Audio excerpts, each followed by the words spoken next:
Formula ఈ car రేసులో కీలక పరిణామం చోటు చేసుకుంది. ఐఏఎస్ అధికారి అరవింద్ కుమార్ ప్రాసిక్యూషన్ కి అనుమతినిచ్చింది కేంద్రం. ప్రాసిక్యూషన్ విషయంపై రాష్ట్రానికి సమాచారం ఇచ్చింది కేంద్రం. ఫార్ములా ఈ కార్ రేసుపై ఇప్పటికే విచారణ జరుపుతోంది ఏసీబీ. మరోవైపు ఇప్పటికే కేటీఆర్ ప్రాసిక్యూషన్ కి గవర్నర్ అనుమతినిచ్చారు. ఈ కేసులో రాజకీయ నేతలు అధికారులపై ప్రాసిక్యూషన్ కు అనుమతి రావడంతో ఛార్జ్ షీట్ దాఖలు చేసేందుకు ఏసీబీ రెడీ అయింది.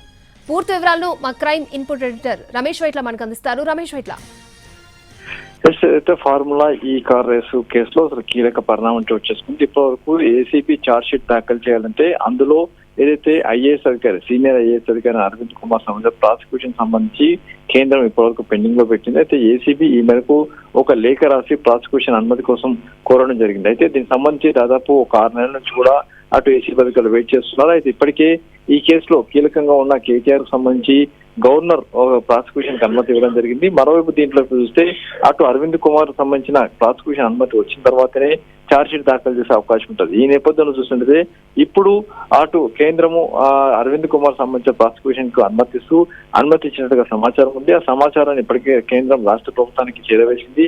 రాష్ట్ర ప్రభుత్వ ప్రధాన కార్యదర్శి సమాచారం వచ్చింది. ఆ మేరకు ఆ తర్వాత ఏసీబీకి పూర్తి సమాచారం వచ్చే అవకాశం ఉంటుంది. ఆ తర్వాత అటు ఏసీబీ అధికారులు దీనిపై ఛార్జ్ షీట్ దాఖలు చేసి ఫర్దర్ గా ముందుకు వెళ్లే అవకాశం ఉంది. అయితే దీనికి సంబంధించి ఇవాళ ఒక కీలకమైన ప్రకటన కూడా అటు కేటీఆర్ కూడా చేయడం జరిగింది.